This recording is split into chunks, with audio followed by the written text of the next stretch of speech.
Today we're taking a look at these NBA matches, which are happening on Wednesday, December 14, 2022, and giving you match breakdowns, betting tips and predictions in general on these games. Welcome back to High Stakes. Before we dive into our video, don't forget to subscribe and push that notification bell to get notified as soon as we release these sport prediction videos. Also, check out our perks and join the High Stakes membership. Joining the High Stakes membership is easy, is cheap, but it will help a lot in the growth process of this channel. Plus, if you would like more betting tips and predictions, then check out our Patreon in the link down below. Our new Patreon is a way for us to help you improve your chances of making more money. Multiple plans are available for each and every one of you. By becoming a member of the High Stakes Patreon, you will have access to our best team picks, total picks, parlay picks and much more. Stop wasting hours of your time searching for bad betting predictions that ends up costing you a lot of time and money. Join the High Stakes Patreon now and get the best betting picks. Going back to our video, we will give you 2 betting picks for each game, a team pick and a total pick based on facts and detailed explanation. One more thing before we start, check out our new channel High Stakes Props and Parlays, where you can find our player props and parlay picks predictions. You will find the link in the description and comments section below. And make sure to watch our videos till the end so you don't miss any of our picks. Indiana Pacers vs Golden State Warriors. I will be hammering the Indiana Pacers ML. This will be the second game of a back-to-back for the Warriors, and they have not been the same team on the road this season. They have only picked up 2 wins on the road, as I see this game staying very close until the very end. The Pacers are solid on the offensive end of the floor, as I see these two teams attacking one another until the very end. Neither team is special on the defensive end of the court, but they have shown that they can efficiently score. The Pacers are scoring the 12th most points per game, and they have the 12th highest three-point shooting percentage. The Warriors are surrendering the 23rd most points per game, and they have been horrible on the road. They won't be able to slow down the Pacers, and Indiana will be able to keep this game close until the end. The Warriors were forced to battle the Bucks on Tuesday night, as they will be exhausted for this game. According to dunksandthrees.com, the Pacers have the 16th highest adjusted offensive rating, as they will continue to attack in this game. The Warriors have not been impressive on the defensive end of the court to begin this season. Pick the Pacers money line at home. Both teams have been doing extremely well in terms of pushing the pace, as the Warriors are leading the NBA with 102.8 possessions per game, while the Pacers are 5th in the sport with 102.1 possessions per game as well. Neither defense has been doing too well throughout their previous 4 games, as Golden State is allowing 111 points per game, while Indiana is giving up 113.8 points per game in that same stretch. All in all, go with the over as it seems to be the better play in this matchup. Orlando Magic vs Atlanta Hawks. The Atlanta Hawks started the season very well, and all indications were that the offseason trade that sent Dejounte Murray to the Hawks to give the team an all-star level backcourt along with Trae Young was a rousing success. Recently, however, the Hawks have hit a rough patch, combined with numerous injuries, and the team has now lost 7 of their last 10 games. On Monday night, the Hawks were trounced in Memphis, 128-103. The Hawks played the game without 5 of their leading 6 scorers. Young has out the game with back tightness after playing 42 minutes the previous night.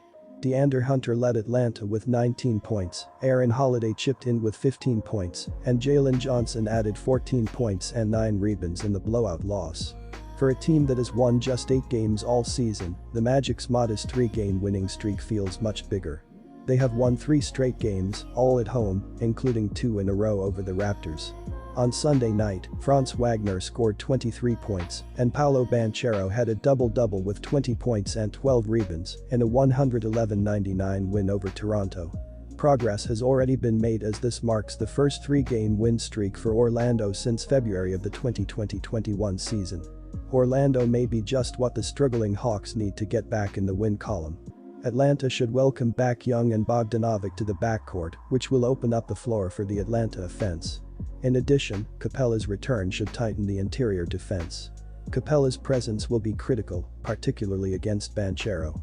The rookie has attacked the glass all season, and the Hawks will certainly utilize the lengthy Capella to contain the middle. Atlanta will not repeat their 35% shooting performance with their key offensive players back and should benefit from Orlando's propensity for turning the ball. Take the Hawks. Atlanta continues to lead the Southeast Division, but the Hawks' lead has been cut to 1 game by the Miami Heat. Atlanta is struggling because of several nagging injuries. On Monday, Atlanta played without 5 of its top 6 scorers, and leading scorer Trae Young, 27.1 ppg, is questionable, while second leading Dejounte Murray, 20.8 ppg, and fifth leading scorer John Collins, 12.3 ppg, are out. Bogdan Bogdanovic, 18.0 ppg, the third leading scorer, is questionable and missed Monday's loss. If Young cannot go on Wednesday, the Hawks will be without their top 2 playmakers, as Young leads in assists with an average of 9.6 per game, and Murray, out, is second with an average of 6.2 per game. Atlanta is only 15th in the NBA in scoring with an average of 113.1 points per game, while Orlando is 28th in scoring with an average of 108.2 points per game. The total has finished under in each of Orlando's last 2 games, as well as in 3 of the last 4. Atlanta has seen the total finish under in 11 of its last 13 games against an opponent from the Southeast Division. Take the under here. Charlotte Hornets vs Detroit Pistons. Detroit lost their 3rd straight and their 7th in the last 9 games as they fell to the Lakers at home Sunday. The Pistons entered Tuesday in the cellar of the Central Division, 13.5 games behind the Bucks for the top spot in the division. Against the Lakers, Detroit trailed 18-5 midway through the first quarter and could never get back to even in the game. The Pistons trailed by 6 after the opening quarter and by 12 at the half. They got within 2 on several occasions, the last with 35.1 seconds to play, but never got even. Detroit gave up the final 5 points of the game to wind up with a loss. The Pistons shot 46.2% from the field, including 17 of 45 from 3-point range, and allowed the Lakers to shoot 54.8% in the game. Bojan Bogdanovic led Detroit with 38 points in the victory. Charlotte lost their 5th straight game as they were knocked off by Philadelphia in their previous contest. The Hornets dropped to 7-20 on the season and in the basement of the Southeast Division, 6.5 games behind the Hawks for the top spot in the division.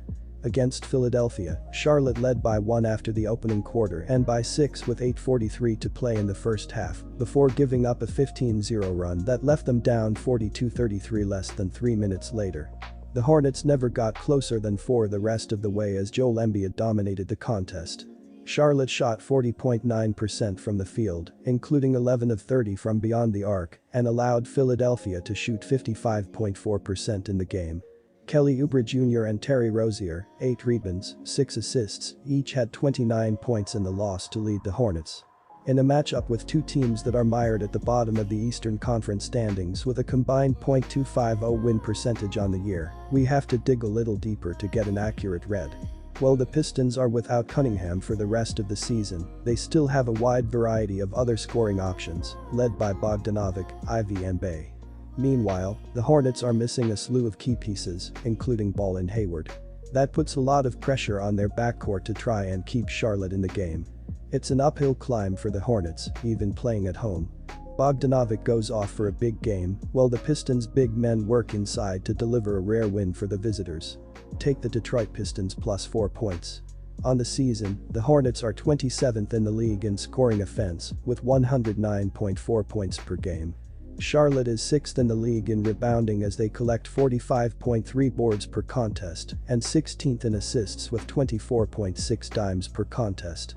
The Hornets are 24th in scoring defense as they allow an average of 116.2 points per game. Terry Rozier leads the Hornets with 22.2 points, plus 4.8 rebounds and 5.7 assists per game this season. Gordon Hayward, 16.3 points, 4.3 boards, 4.4 assists, Kelly Oubre Jr., 20.8 points, 5.2 boards, PJ Washington, 15.1 points, and Dennis Smith Jr., 9.3 points, 5.7 assists, are solid contributors on the offensive end of the floor. Jalen McDaniels, 10.4 points, 4.7 rebounds, Nick Richards, 9 points, 6.4 rebounds, LaMelo Ball, 19.3 points, 7 assists, Mason Plumlee, Theo Maledon, Cody Martin, James Bouknight and Bryce McGoins are looked at to provide rotational depth for the Hornets. Charlotte is 28th in the league in field goal percentage, as they shoot 44.6% from the field as a team. The Hornets are 28th in threes per game, with 10.1 per contest, and 27th in three-point field goal percentage, by shooting 32.3% from beyond the arc. Take the over here.